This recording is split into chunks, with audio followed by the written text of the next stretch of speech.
Hi, everyone. We'll just wait a couple of seconds to let people get online, connect to audio, do their tech checks, and we'll get started.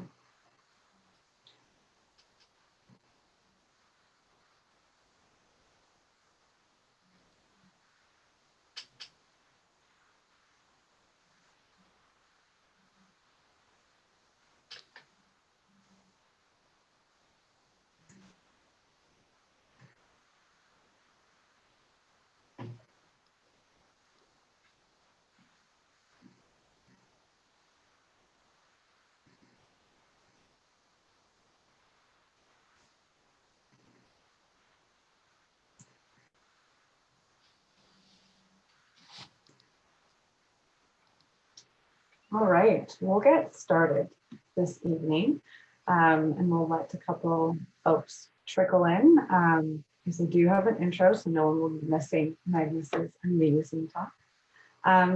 Thank you all for attending Laurier's Milton Lecture Series. This is the second lecture of the series. So if this is your first time here, welcome. If it is your second time here, welcome back. The weather is starting to turn and we've all felt that crisp in the air. The sun is setting just a little bit earlier. And so I think this is the perfect activity for that cozy sweater and maybe a mug of something warm. If we can't be together physically, I want to ensure your virtual comfort. So welcome. You have been muted on entry and most of you have your videos off. If it's on, you can keep it on for a little longer, but maybe turn it off for the presentation. We can flip them back on for the Q&A. If you have questions throughout the presentation, you can put those in the chat. You can direct questions that you have for our presenter to the Milton Public Library or any questions that you have from a tech perspective as well. But feel free to use the chat to get to know your participants throughout the lecture. This lecture is being recorded and will be shared in a follow-up lecture post activity tonight. My name is Carolyn. Hello, everyone. I work for Wilfrid Laurier University, and I'm so proud to be a part of this partnership with the Milton Public Library. The Laurier Milton Lecture Series provides a wonderful opportunity to engage in public dialogue with the citizens of Milton and beyond. We are virtual. On a broad array of important topics. Presentations represent the current research and analysis of its members, different faculty, departments, and programs at Laurier. Lectures are every second Wednesday of the month, and we hope to see you at our next lecture on November 11th, which is entitled How the Canadian Army Saved Halifax After the 1917 Explosion. Before we begin the program, we would like to acknowledge that Wilfrid Laurier University and its campuses are located on the Haldimand Tract, traditional territory of the neutral Anishinaabe and Haudenosaunee peoples. This land is part of the Dish with One Spoon Treaty between the Haudenosaunee and the Anishinaabe peoples and symbolizes the agreement to share, protect our resources, and not engage in conflict. The treaty was signed by the British with their allies, the Six Nations, after the American Revolution. Despite being the largest reserve demographically in Canada, these nations now reside on less than 5% of this original territory after losing much of the territory to the settlement of newcomers. But perhaps tonight you're joining us from a different location. And if that's the case, I would encourage you to take a moment to honor the Indigenous peoples who have lived and worked where you reside, both historically and presently. Acknowledging them reminds us of our important connection to this land where we live, learn, and work. We recognize, honor, and respect these nations as the traditional stewards of the lands and water. I am so excited tonight to introduce our speaker for this evening. Magnus Mfoafo-M'Carthy is an associate professor at the Lyle S. Hallman Faculty of Social Work. Dr. Mfoafo-M'Carthy holds a master's and PhD, in social work from Columbia University and the University of Toronto, respectively. He is the 2009 recipient of the Hilary M. Weston Scholarship for Scholastic Achievement and Commitment to Mental Health, a former associate director of Laurier's Tshabo Institute for the Study of Contemporary Africa, and a former Carnegie Magnus, I didn't say this word correctly, Disciplinarian Fellow at the University of Ghana.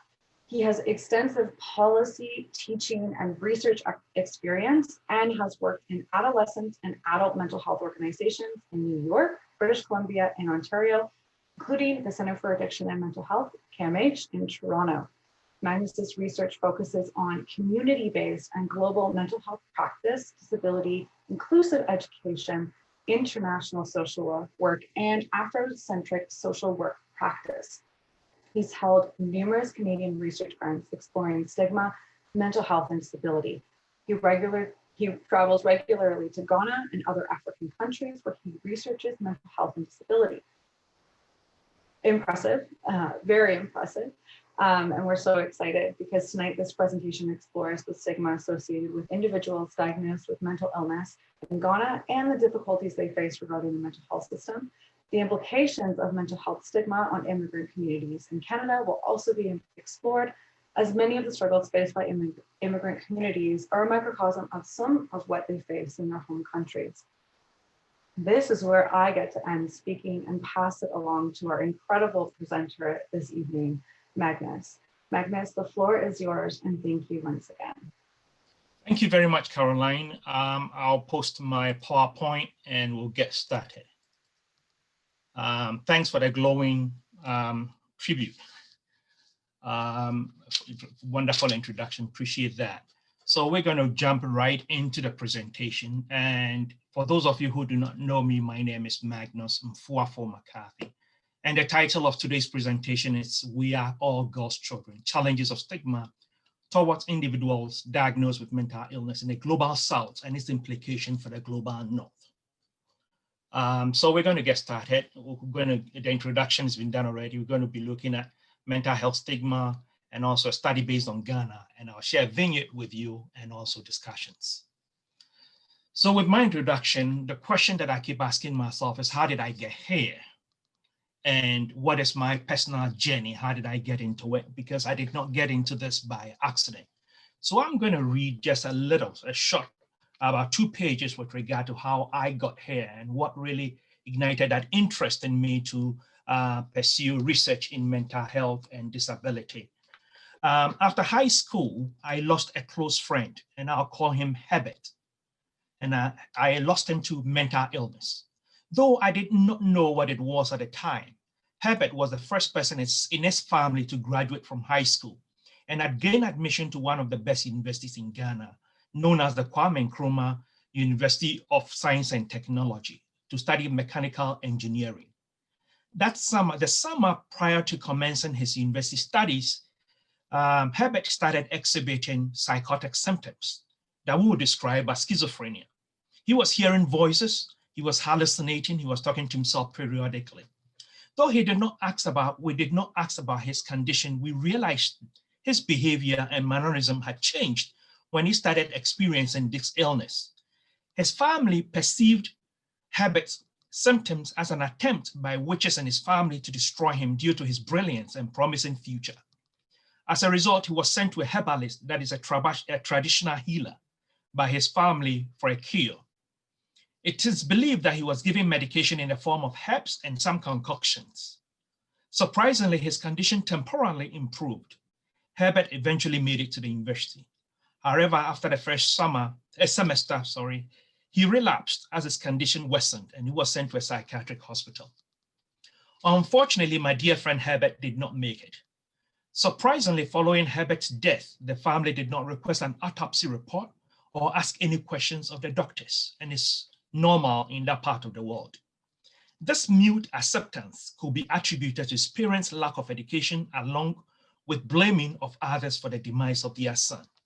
They apportioned blame to the witches in the family, who they believe did not have their well-being at heart.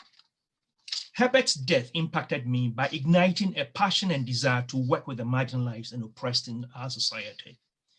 These are individuals who, like Herbert, do not have a voice to challenge a system that continues to oppress them. The genesis of my quest for answers to social issues stemmed from the need to give voice to those deemed voiceless in our society. As a practitioner and an academic, I've chosen to work with the disabled or individuals diagnosed with mental illness. My goal is to be able to support them in articulating challenges that they face, engaging in research that ensures that participants are empowered to express themselves in a meaningful and thought-provoking manner through being able to explore, delineate, and bring to the fore thoughts and valuable insights which otherwise might not be shared. As a researcher who does international work, I've been motivated by Herbert's experience to ensure research participants bring awareness to the challenges they are faced with on an ongoing basis. In Ghana and most African countries, stigma is a major challenge faced by individuals with mental illness.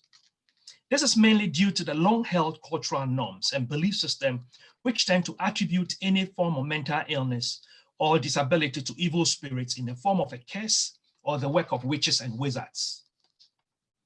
Through my research, participants are able to articulate that being diagnosed with a mental illness does not negate their positionality as human beings who are capable of doing everything that a normally sane or healthy individual could do.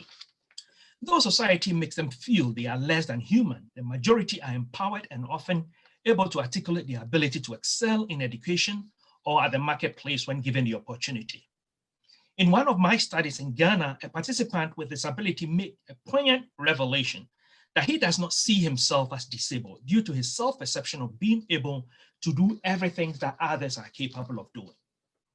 This new understanding has given rise to the discourse on whether the term disability has to be changed.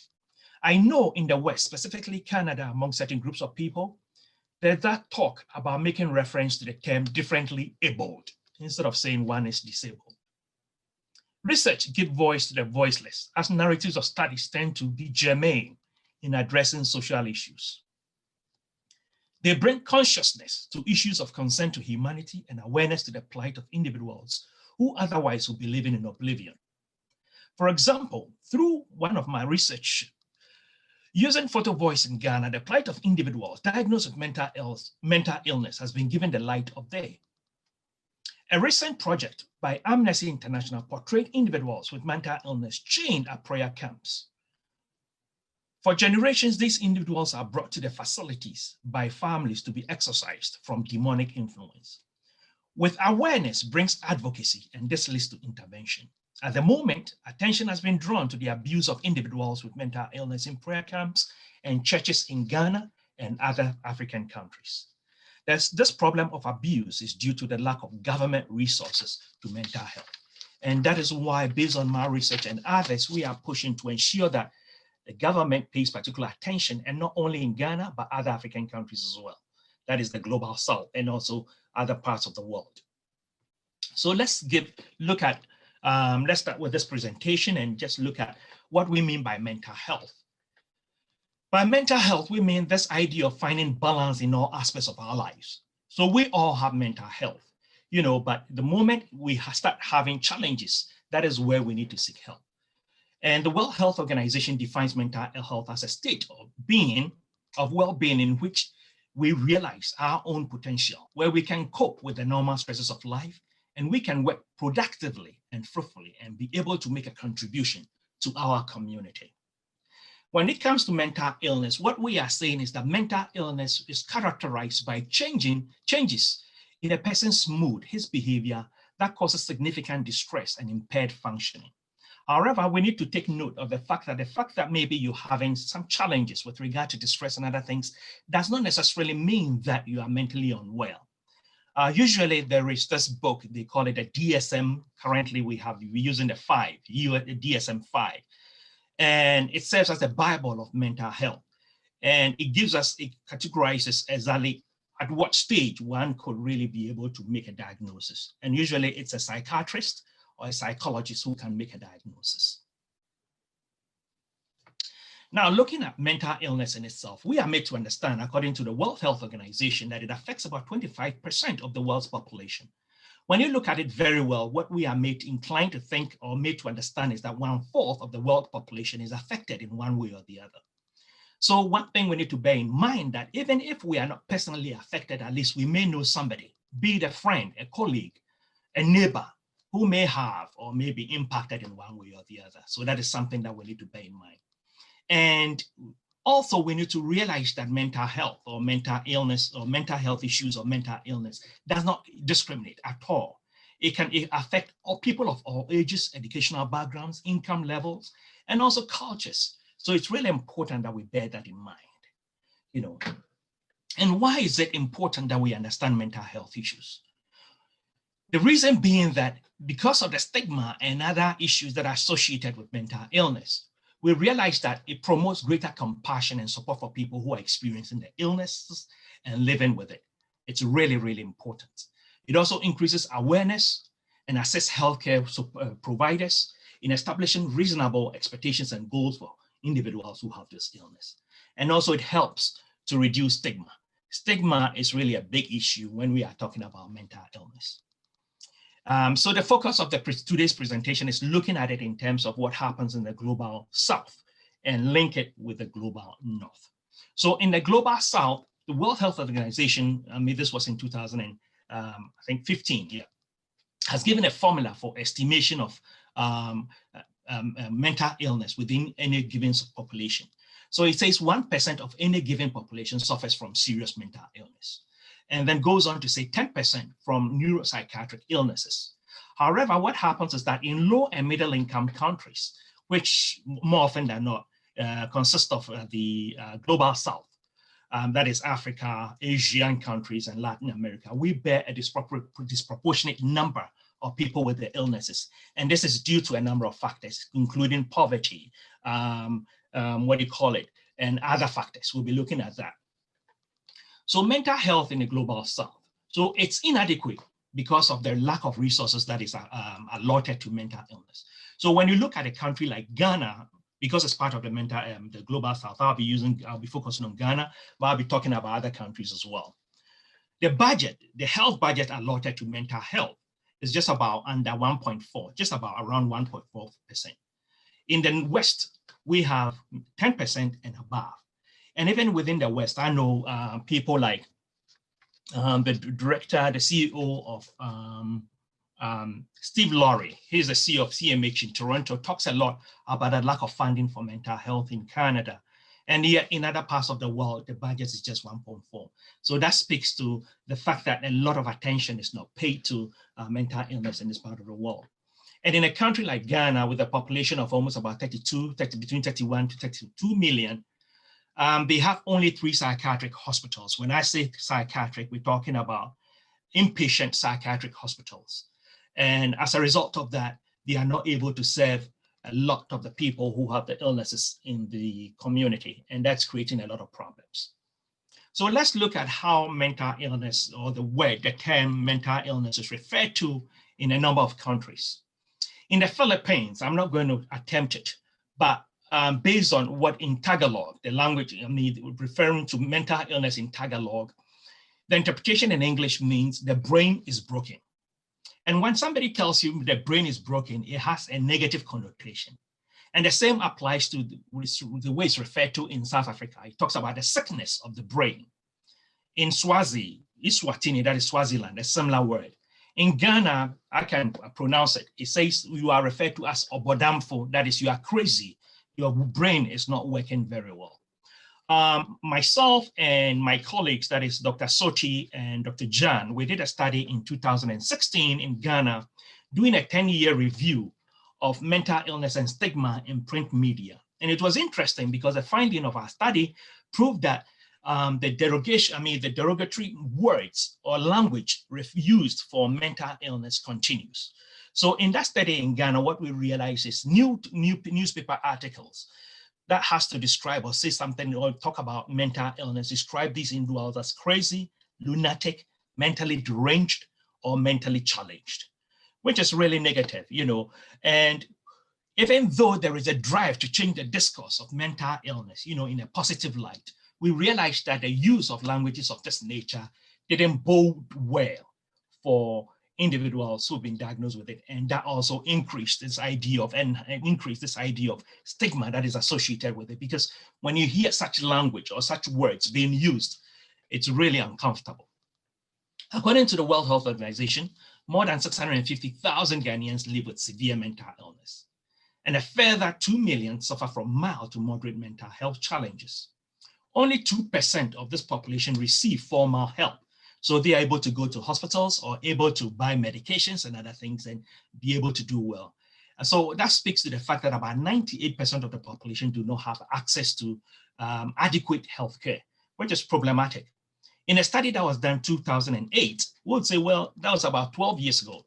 It was realized that there were only 10 psychiatrists in Ghana compared to 13,074 physicians. So talking about people, general physicians who are practicing. And that speaks to the stigma, because a lot of people do happen also not wanting to go into mental health. It's been 12 years, perhaps maybe the number may have increased, but I believe that it hasn't increased that much. So it's really important that we engage in that conversation. Now, causation of mental illness, or the etiology. There have been all kinds, according to the literature, there have been all kinds of contributing factors.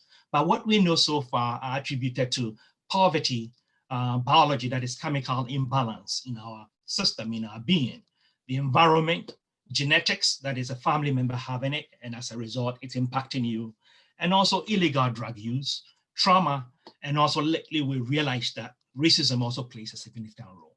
These are all contributing factors to mental illness. The traditional perception of mental illness in the global South may be different. Despite all that we've talked about, all the causations that we listed earlier, in the global South, people may look at it from a different perspective. They may attribute it to curses because of perhaps maybe a sin committed by a parent or a family member in the past, and as a result, being punished by the gods. So as a result, the family member being diagnosed or having mental illness. It could be the work of witches and then wizards, you know, because of maybe family members who perhaps maybe do not want others to do well. And also in other parts of the culture, also people attribute it to perhaps maybe personal weakness, because one is perhaps maybe not strong enough. They are not able to resist this. So as a result, it's really made stigma a serious issue where people don't want to look at it. Family members do not want to talk about it. And it's really been serious, difficult, challenging. Treatment. We know for a fact that medication works. We know that counseling also plays a very important role. Family support is really huge, and self-care. Usually when we look at the global South in terms of mental illness or mental health, the argument that I often make is that the system in the global South, particularly a lot of the African countries, is that there is something we call the communal way of living, where people take care of one another. I'm a product of that, where neighbors can take care of you and you wouldn't worry. I mean, a neighbor can see you and perhaps maybe give you food and be supportive of you. And the argument that I make is that in a lot of African countries, family support or neighbor support, neighboring support plays a significant role in taking care of mental illness. So I believe that with a lot of education and this idea of educating people and also learning to destigmatize mental illness would help a lot of people being there to take care of one another. You know, so family support, I just want to add that to it. And also this idea of self-care also plays a very important role. Now let's look at mental health stigma. What is it and how has it impacted us? In 1963, Irving Goffman, a sociologist then based at University of Pennsylvania, wrote a seminal book titled Stigma. And he argued that the word stigma really originated from the Greeks. And what it talks about is this idea of distancing ourselves from people who have maybe bodily signs or expose something that is unusual about them. And this he described as blemished, ritually polluted, and as a result, such people are avoided in public spaces. You know, so that since 1963, this idea of really looking at people as blemished or ritually polluted has really been part of our system or our culture, and that has that has impacted us up to this present time. So looking at stigma is a form of prejudgment that we have against people with certain illnesses, and that includes mental health, you know, mental illness. So usually people jump into conclusion by saying, because you have mental illness, you are violent, and hence they may want to distance themselves from you. I've had an encounter with students where they would tell me that if somebody comes to them with a diagnosis of, let's say, ulcer or cancer or what have you, they would empathize with the person and draw closer to the person. But the moment they hear that that person has been diagnosed with mental illness, what they would do is they would distance themselves from that person. And that speaks to our perception of this illness and also the way society has also made it, you know. So individuals with mental illness are often treated as second-class citizens because of the nature of the illness. And cultural beliefs also makes it a serious issue in Ghana and other parts of the global South. You know, in some families, even in the global South, when you're going to marry, I know I have some friends in India, Ghana, and other parts of the world who talk about some of these things, where even when you're going to marry, the parents can ask whether maybe there's someone in your family or in that family who's been diagnosed with mental illness. That is how stigmatized it's become in society, you know, yeah. And also, there are instances where people feel that mental illness is infectious, and hence nurses and other things in Ghana, a lot of nurses in the past did not want to specialize in mental health because of the fear that they may be infected. You know, there's been a series of stories that are told about even doctors who, after graduating from medical school, wanted to enroll in psychiatry. And family members tried to convince them to move into another area, other aspects of medicine. And this speaks to the stigma that is associated with this profession. In the global South, people have various ways of taking care of family members. And for a lot of families, the first port of call of a family member with mental illness is perhaps maybe going to a prayer camp. A prayer camp is like an area, or maybe it's like a form of a treatment center set up by churches. And what happens is individuals who are taken to these prayer camps, more often than not, are chained, you know, to trees and other things. And they would have to be, I mean, they are chained for 24 hours, you know, a day. So they're exposed to the elements, be it rain, sun, or what have you, because of the fear, I mean, the notion that they have spirits in them. And the prayer camp, the essence of the prayer camp is that they'll be prayed for and be delivered, you know, that is the word they use. And more often than not, people stay there for years on, or days or weeks or months on end without the necessary support. And this is deemed abusive. There have been a series of reports that have been written on this, and yet this practice continues. Also, we have fetish priests who perhaps periodically create some form of concoction, you know, for people who go to them with intent of healing or even casting out demonic spirits, as they term it. You know, so these are some of the challenges. And also churches where people think they can pray and other things and people do well. And all these things create problems. And also within the Muslim community, they have the Malam, who is like the imam or the healer within the community. And all these things do not really work out. You know, so these are some of the challenges that are faced with. So I want to take time a little bit to share a study that we embarked on not very long ago. In fact, the study was, it was published just a few days ago. So we thought maybe we'll share it with you. A colleague of mine, Jeff Grishow, he's with the history department at Laurier, and he does work on the history of disability in Ghana. So we collaborated on this project. So what we did is this study, we investigated the socioeconomic burdens affecting patients and their caregivers, including direct and indirect costs, the unemployment and social isolation and stigma that is associated with mental illness.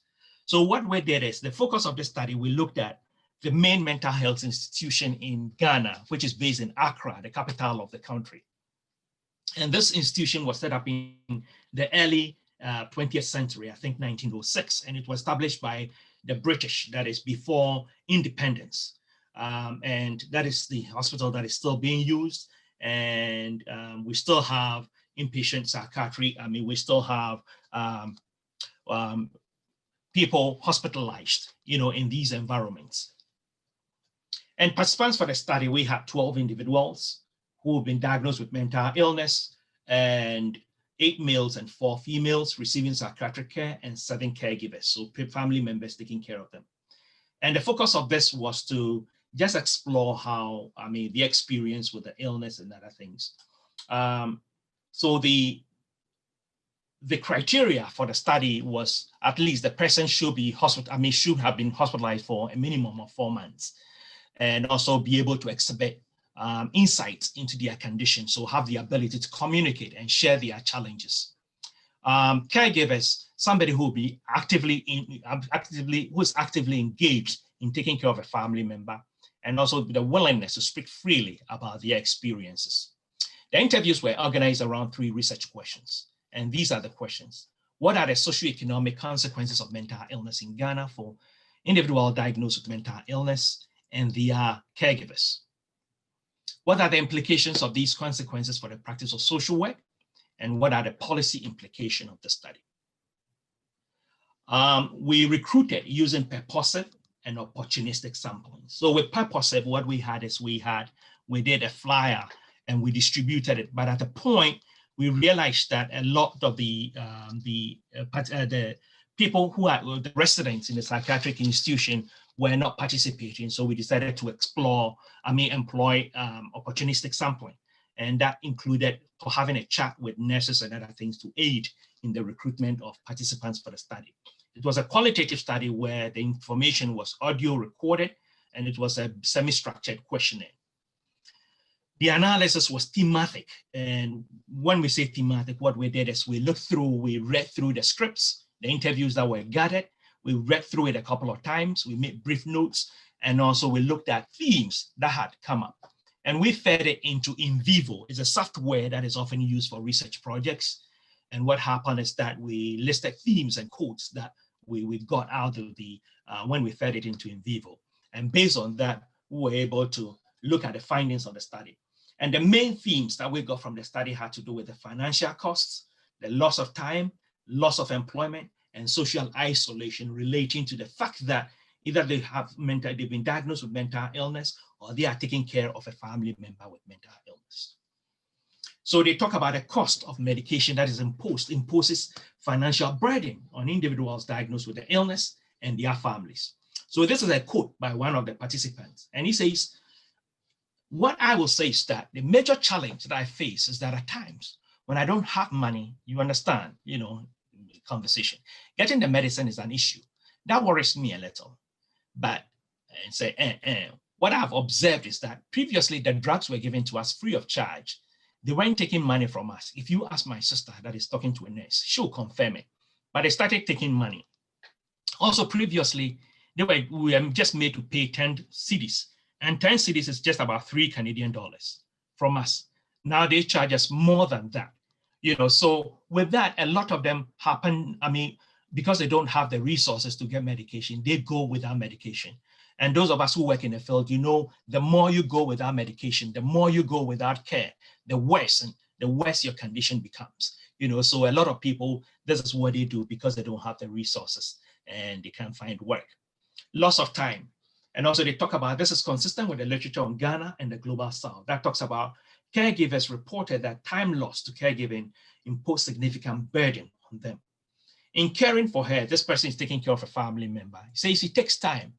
For example, I'm supposed to be at work today, but I have to come and waste time here to get her medication. Sometimes it takes a lot of your time, and other times too, money issues become a concern. Because where we live, it's quite further from here, especially the time. It takes time. When you come to the hospital, you cannot leave her behind. You must stay with her. This means everything you ought to do that very day is unsuccessful. So time, especially, you don't get time. Even if you have to travel, you wouldn't be able to. So they talk about how it takes a toll on them and they are not able to do a lot because of the family members with the illness. And they talk about the loss of employment. So as a result, loss of employment also create financial burdens. And talk about financial burdens of mental illness in Ghana and the rest of the Global South are worsened by the loss of employment. This participant said, it disturbs me so much because I'm the one who provides the needs of my children. Now that I'm here and I'm not working, nobody will do that. Now that the children on holidays, I have to work to pay the fees. When school resumes, already I owe the school. The daily sales I make, that is from this person's business, is about 100 cedis. So 100 cedis will be like almost about $30, sorry. Calculate the money I've lost for about 3 weeks now. So that's another issue. And they talk about social isolation. So it says for most of the participants, the consequence of being diagnosed with mental illness is social isolation. This is evidenced by incidents of abandonment and loss of support and feeling controlled and powerless. I'm used to loneliness. I've been in Ghana for 3 years. So this is an individual who had to move. I mean, the mother sent him from the UK to Ghana because of the illness. I'm sure the mother felt perhaps maybe in Ghana he would get adequate support. He said, my mom is in the UK, so I'm used to loneliness. But loneliness can turn you mental. That is why when I came here, that is the hospital, they had me in the VIP ward. And there was nobody there. Then they brought me here, that is the ordinary, the main ward. Even though I don't want to be here, I prefer here because there are people around so that you can converse and things like that. So they talk about the illness. In the absence of people, we can create social isolation. And this other person said, to be honest with you, I'm not happy here. That is talking about the psychiatric hospital. I've been crying with me. It really pains me that I'm here. So as I'm here, I'm not happy at all. My children are on vacation now and they need me. They need that fatherly love, which they are being deprived of because I'm here. So these are some of the consequences of being either hospitalized or being impacted by the illness. So looking at the discussion, the narrative showed that mental illness imposes significant cost on participants, that is individuals diagnosed with mental illness and their caregivers, family members. These affected individuals suffer from stigma and social isolation, which is really huge. And the need for government support, and there is a need for a lot of advocacy, because without that, the government will not pay attention to it. And usually what I see it this way, that a lot of people have the tendency, because of stigma associated with mental illness in a place like Ghana, in the global south, is the fact that because it's not in their backyard, they're not going to pay particular attention to it. And it's really becoming problematic. So the other finding is that policymakers and social workers should make mental health issues a priority. That is advocating and also insisting that the government plays a particular role to it. And also one other factor that we also observe had to do with increased collaboration between healthcare workers and spiritualists. That would include herbalists and also prayer camp leaders and other things. The reason being that in a lot of these countries, religion plays a significant role in the lives of individuals. So with the government support and bringing the two groups together, they can work in harmony or collaborate to ensure that perhaps maybe services are provided to these individuals. All right, so I just want to share a vignette with you. This is a real story, and it speaks to people's perception of mental illness in a country like Ghana. So it has to do, I call it the Doris Apia Dankwa story.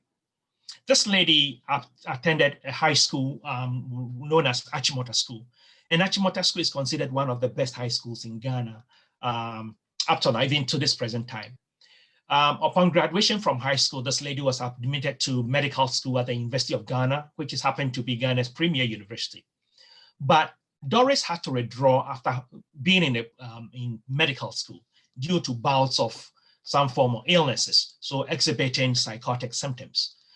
In medical school, they had this agreement with her and the family that if within 4 years she's able to take care of herself, they could bring her back and they would accept her. Unfortunately, things did not work out that way. She had to spend 22 years seeking treatment. So parents were taking her from one place to the other, prayer camps, spiritualists and others. And people kept saying, coming up and saying, well, she's cursed, witches were, haunting her and all kinds of, things like that. So it took really a long time to get treated. And during the course of seeking treatment, she had to be drugged, she had to be changed, she had to be maltreated. And when we talk about chain, I'll show you a picture of how people are chained in this environment. And even some believe that she was either cursed by her mother or that she didn't serve God well. And these were all theories that were being thrown around because of her condition at that particular time. So now this is what happens in the prayer camps. This is how people are chained. And the picture is a bit graphic, but forgive me, thought maybe I'll just show you how it looks like. Similar to that, and when you are chained to, let's say, a tree, you are exposed to the elements, no shade, nothing, just a tree gives you a little bit of shade. And that is where you are and they give you food. But if you want to relieve yourself, you have to just do it there.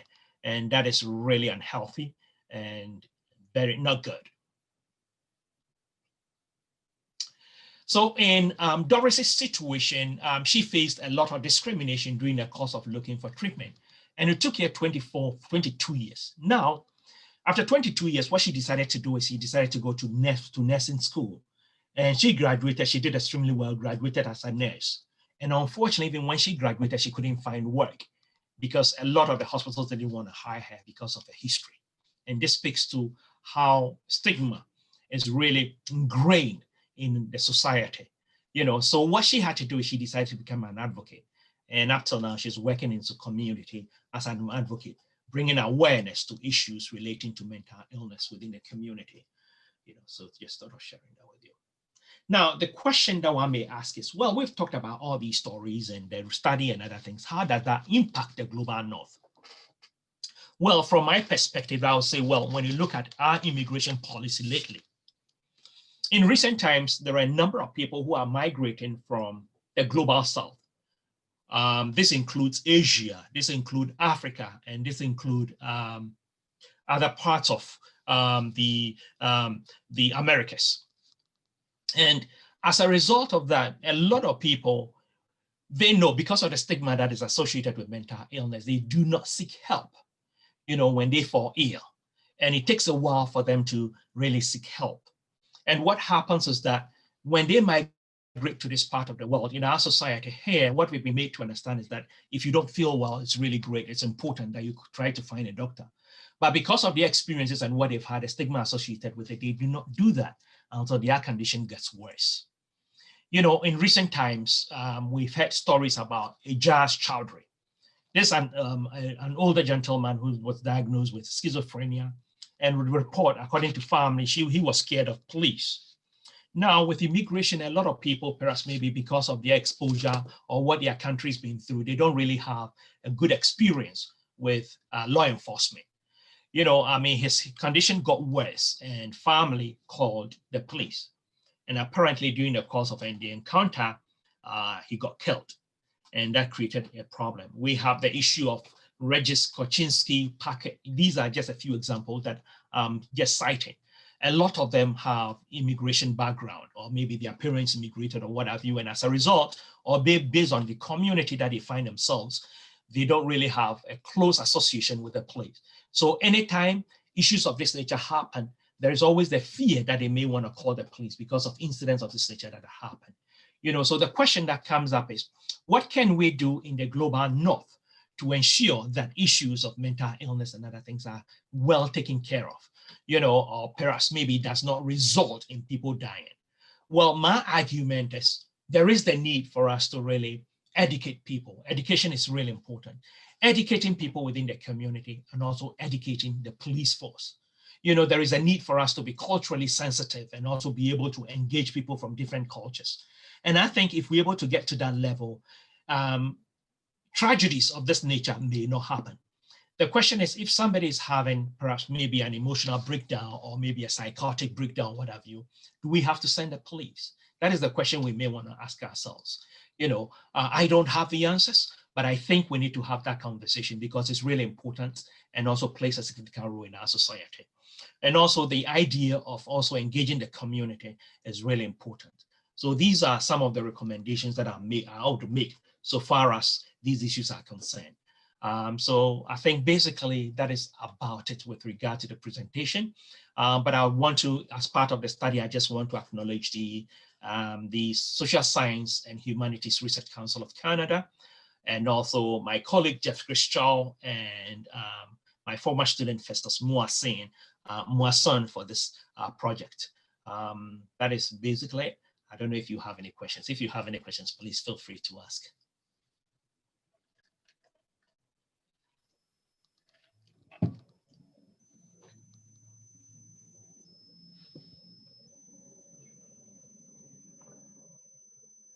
Hi, I've just sent a note if anyone has any questions, if you could please put them in the chat box. I'll just give a couple minutes there to see if anyone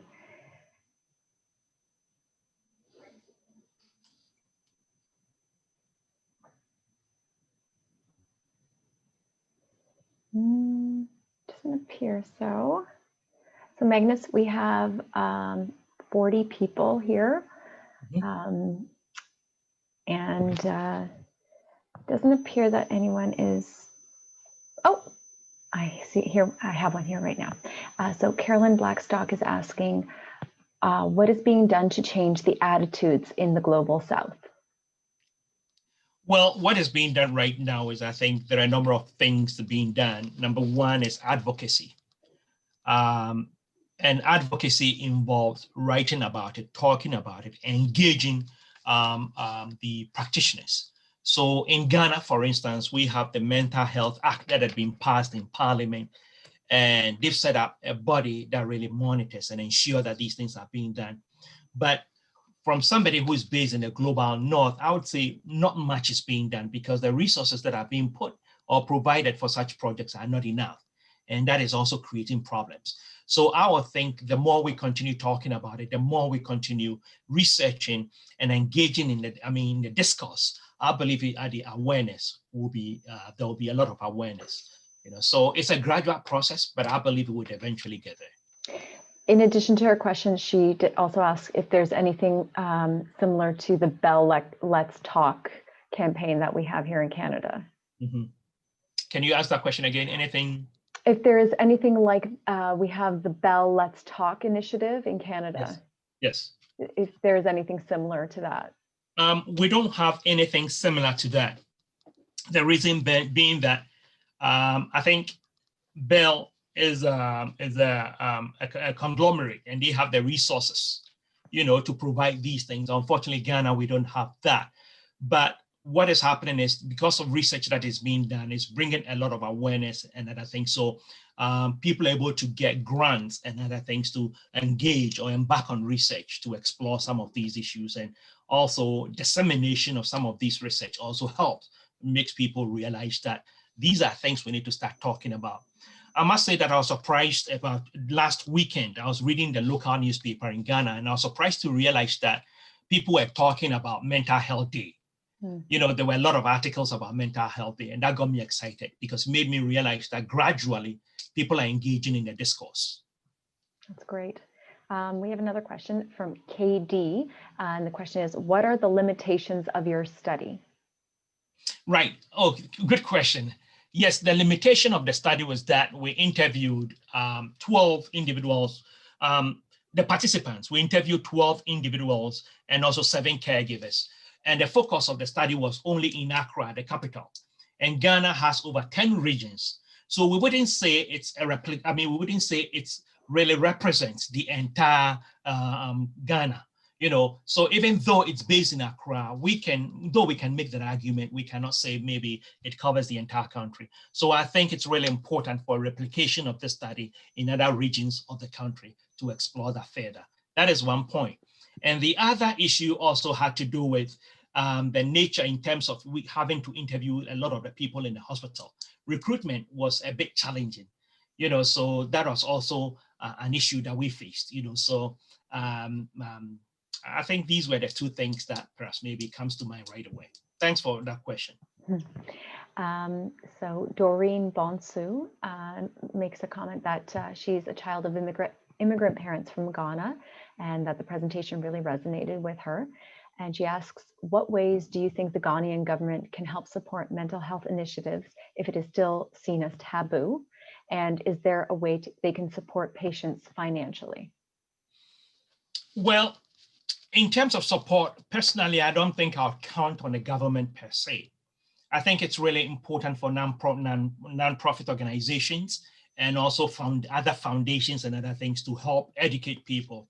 The reason why I'm saying this is that over the years, based on the trips that I've made to Ghana, I realized that the issue of mental illness is not really on the radar of the government. But I would think that it's really important for the people of Ghana to also put pressure to bear on the government, to let them know that there is no health without mental health. And until we talk about mental health issues, there is no way things are going to work out well. So these are some of the challenges that I have. But the problem, not only in Ghana, but with the global South that I realize is that those in power talking about ministers and other things, when they have relatives who have the illness, particularly close family members, they send them abroad for treatment. And these are the challenges that we are faced with. So there's this attitude of not in my backyard. And I think it's about time that we start engaging in conversations about these issues. So this isn't necessarily a question, but someone has a comment that maybe you can unpack. Do you believe that, oh, there is a question, sorry. From Cynthia, she mentions that she thinks that faith leaders have a big role to play because they are often the first point of contact, and they are the ones who often begin giving spiritual assistance with results of the stigma, and maybe collaboration with an NGO or prayer camp to include medication in treatment. Mm-hmm. What do you think of that? Well, I think it's a very good point, and I agree with that. But I think with education, continuing to engage in that discourse, mm-hmm. I think it will play a significant role, because what happens is within the Ghanaian community, when you look at the research that is out there, we are made to understand that about 70+% of the population identify as Christians. So the first port of call for a lot of people is to go to their pastor, thinking that the pastor has the right or the authority to pray for them to be helped. So that is also a challenge that is faced by a lot of people. And by the time they'll get to the hospital, their condition has worsened. And for some people, because they don't have the resources, they may not go to the hospital at all. And hence, it really worsens their condition as well. So what happens is that I think, yes, with education, if perhaps maybe social workers within the community and other health workers would collaborate with these pastors, will collaborate with spiritualists and other things, I believe they'll be able to work together and be able to provide the needed support. And I think it's turned out to be one of the findings of our study as well. So Utamika is asking, do you believe that the challenges with mental health in the global north amplifies further issues for those migrating to the north who may have greater challenges?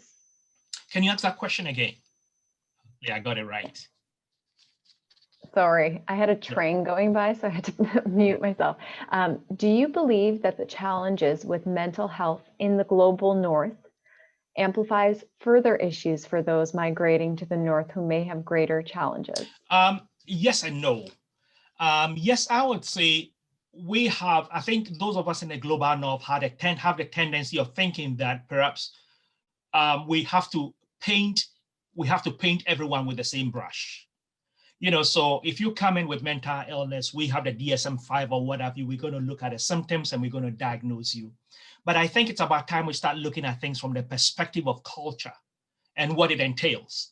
This reminds me of a research that I read, a report that I read years ago, having to do with a lady from Mexico who had migrated to the United States and was was in Boston.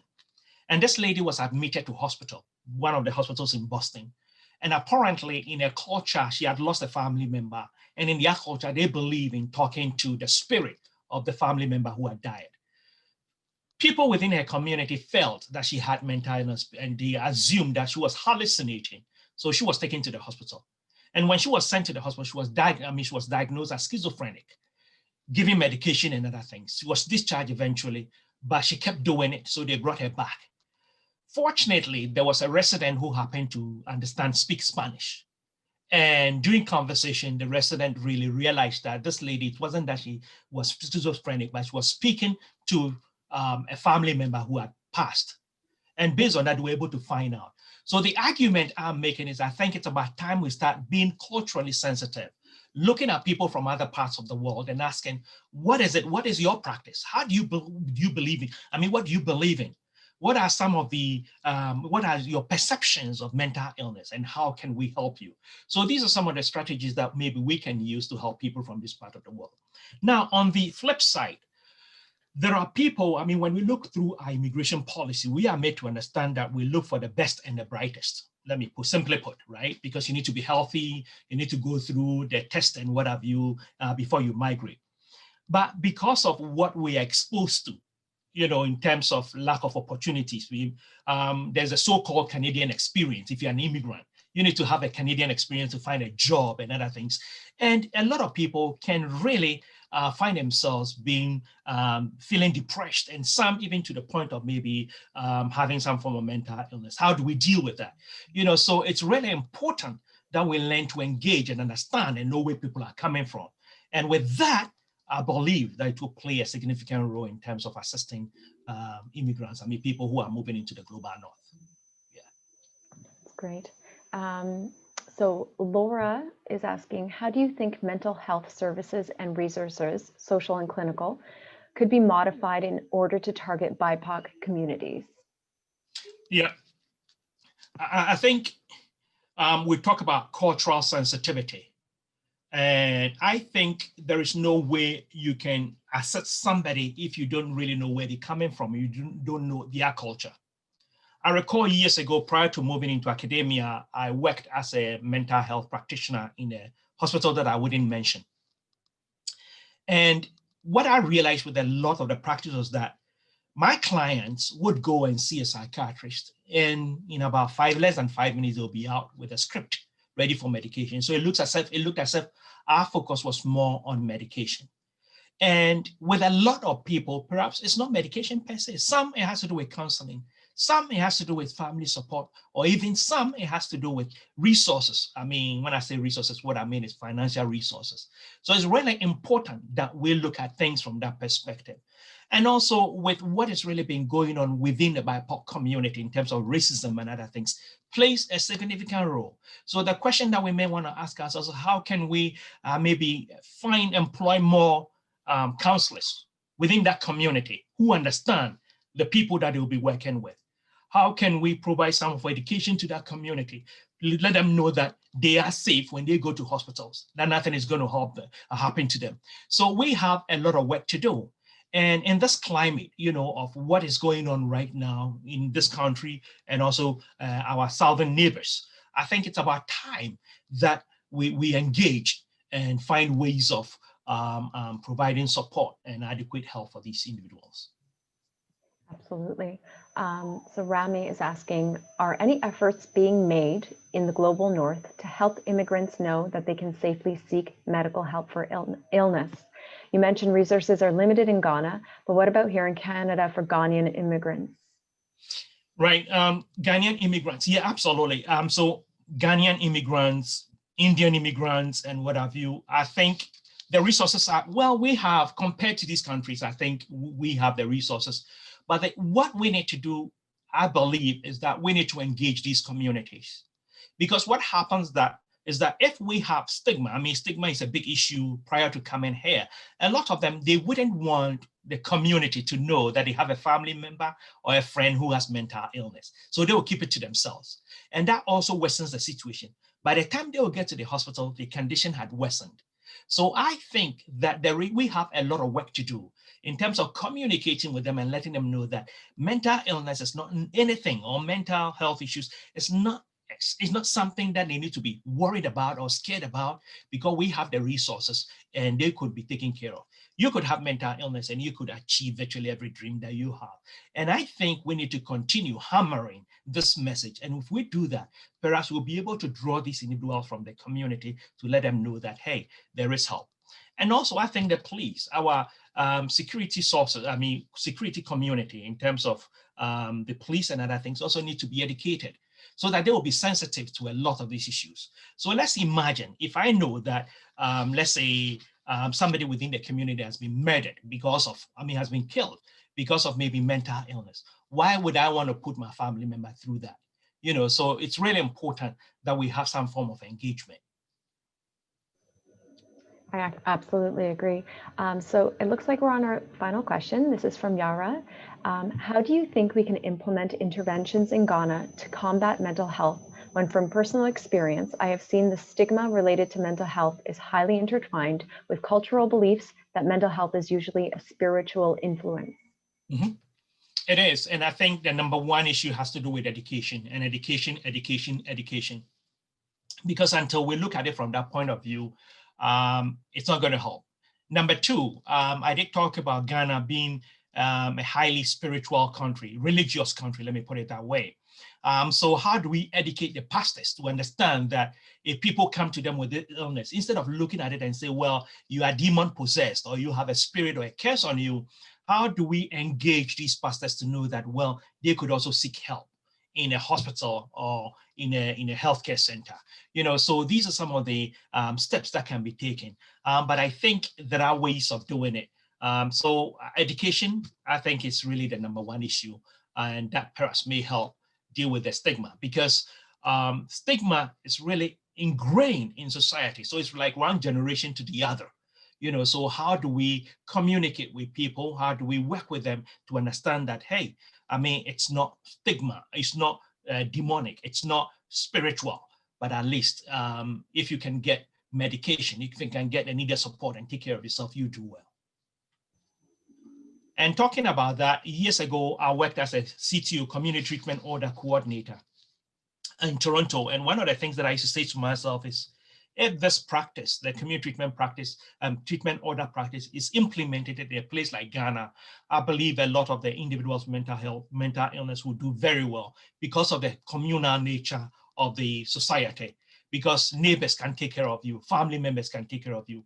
Even though I hear from people that that system is changing, people are becoming independent, I believe still the community, the communal nature of living, it's still there, and that works out quite well. Mm-hmm. Yeah, I think you've brought up so many great points, and that discussion is so important in so many ways. And what I'm hearing from your presentation and these questions is, there's so much fear due to this stigma. And I think if there's ways to find that we can have these discussions and really learn more about mental illness, that will help us a lot more along the way.